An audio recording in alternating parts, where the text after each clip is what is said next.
Bonsoir à tous et bienvenue dans ce bref tour de l'actualité. À 19h30, nous dresserons le portrait d'un manchot réparateur de ventilateurs. Il s'appelle Vamara Bakayoko et exerce dans la commune d'Abobo, dans le nord d'Abidjan. Vamara n'est pas né avec son handicap. Agent de sécurité il y a quelques années dans une compagnie de voyage ferroviaire. C'est à la suite d'un accident qu'il perd le bras droit et se retrouve au chômage.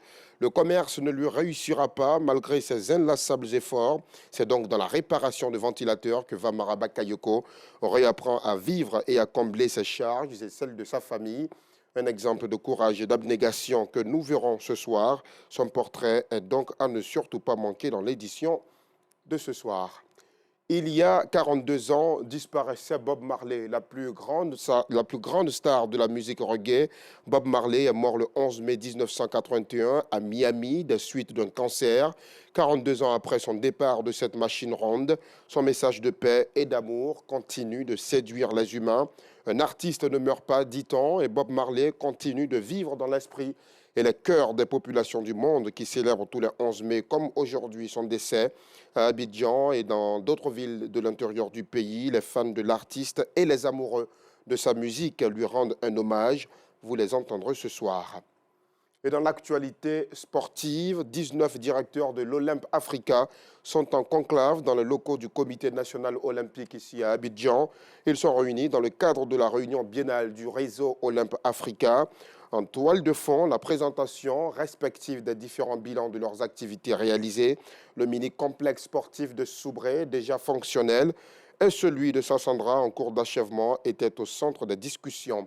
Hors de nos frontières, c'est décidé, les exactions au Soudan seront beaucoup plus suivies et documentées par le principal organe de lutte contre les violations des droits humains de l'ONU.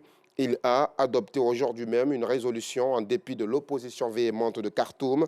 18 voix pour lors de ce vote dans la France et les États-Unis, 15 voix contre, dont celle de la Chine et de plusieurs pays africains, et 14 abstentions. Cette résolution a été adoptée à l'issue d'une réunion d'urgence du Conseil des droits de l'homme, convoquée à la demande conjointe du Royaume-Uni, de la Norvège, des États-Unis et de l'Allemagne. En Haïti, la vie de plus de 100 000 enfants est menacée. Selon l'UNICEF, la violence armée a augmenté le nombre d'enfants souffrant de malnutrition aiguë sévère, également appelée émaciation sévère, qui a grimpé en flèche de 30% dans le pays par rapport à 2022.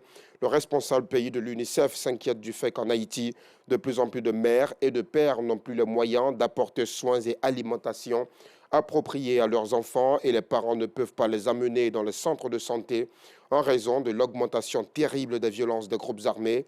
D'ici à octobre 2023, si absolument rien n'est fait, l'UNICEF craint que la situation ne s'empire.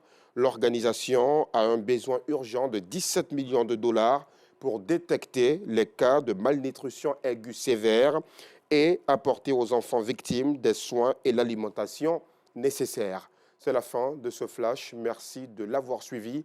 Retour de l'information à 19h30.